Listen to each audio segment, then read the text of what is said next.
good. And I just asked Herb about this, but where do you kind of see Eve improving the most going in the year two, just having that experience under his belt, just kind of knowing more what he's seeing out there? Continue to take his competitiveness to a higher level. That's what we're challenging, especially a lot of our young guys that, a little less experience, is continue to challenge yourself to compete every time you walk into this building. Defensively, being vocal, communicating our coverages, rebounding the ball, things like that. Offensively, just keeping the game simple. So he's doing a fantastic job so far, and that's just going to be growth and experience for him. And with a lot of guys that talk about how talking to Jordan Poole is, did you know that? Like when y'all got him, did you know he? I didn't. I didn't know he was as talkative, but we strongly encourage. We strongly encourage our guys to continue to communicate, over-communicate, and he's been spearheading that group. And Willie, you touched on media day, defensive rebounding last year, needing to shore that up, and how the league's also getting bigger. So what is kind of your approach during training camp? You want to have, look at more two big, lineups, get all the guys on the glass? What's going to be your approach to trying to combat, basically, not allow what happened last year to happen again? Number one, we got to challenge each other just to uplift the standard. And historically, we've been a good defensive rebounding team. Last season, drop off. So just area of improvement. But we're definitely going to explore all type of lineups in preseason. I think that's what preseason is for, to get a good look at different groups together, see who meshes, who plays well. It could be big combinations, small combinations, but we'll definitely explore some of those opportunities. Kevon Looney has mentioned a couple times already that that's going to be one of his big focuses is rebounding. How valuable do you think he can be in terms of just rebounding and all the stuff that he does in the paint and how tough he is? He's one of the best. He's one of the best. He's done it at a high level and high-level games, championship-level games. So he's walking on the floor right away with that mentality that he's going to add rebounding to our group. Now, it won't just be on Loon. It won't be just on Eve.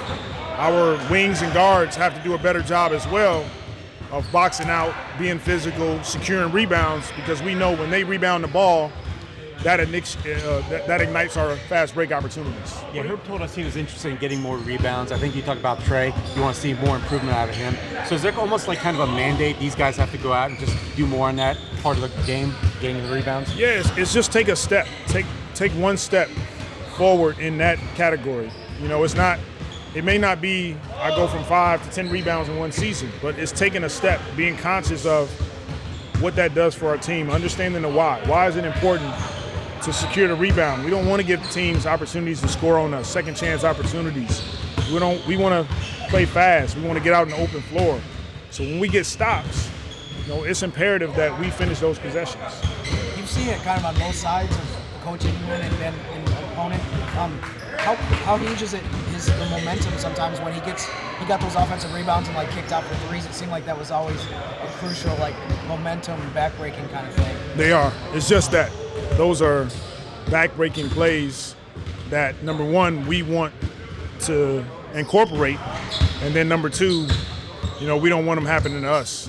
And so finishing possessions, but on the flip side, offensively, we got some guys that can offensive rebound and give us extra possessions. And for a long time, it seemed like defensive player of the year was kind of bigs only type of thing. And we saw recently Lou Dort, Amen Thompson, Dice, more of those guys getting consideration. You feel like it's only a matter of time before we start talking about Herb in that conversation as well? Oh, definitely. Herb he should be in that conversation already.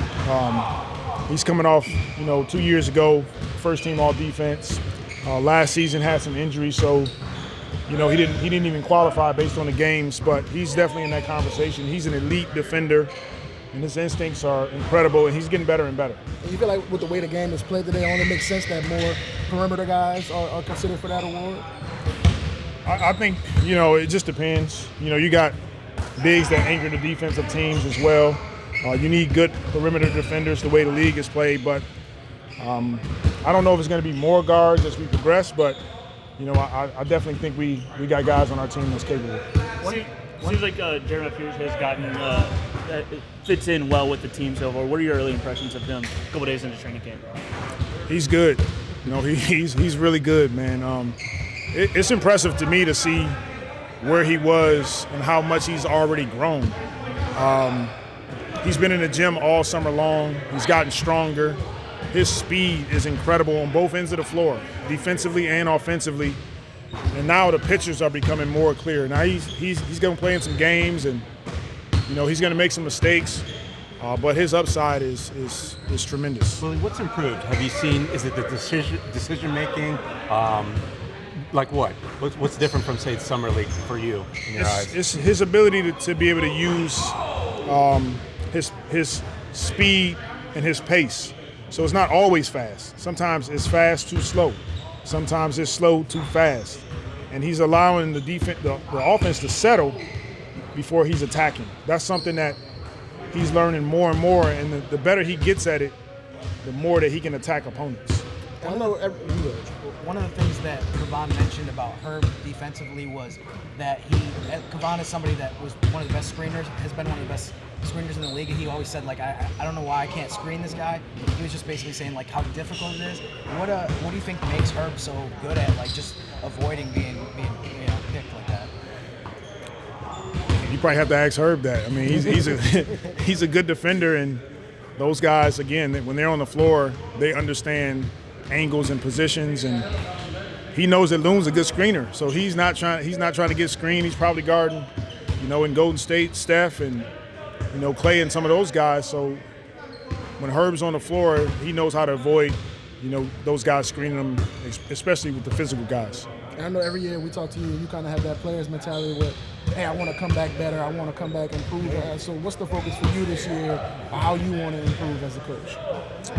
Well, I think the biggest thing is, understanding how important it is to continue to keep our culture at a high level. We want to come in today and every day in this gym, no matter what, wins, losses, and have energy, be intense, be intent about our opportunities to take advantage of practice time, shoot-arounds. So that's important. The opportunity to develop guys, being on the floor with some of our young guys, walking over the details, our execution on both ends of the floor. So those are things I've gone back in the summer and said, these are areas that we can continue to grow, I can continue to grow. And then over-communicating. Players talk about it, staff talk about it, but just pouring in and over-communicating wherever it's needed.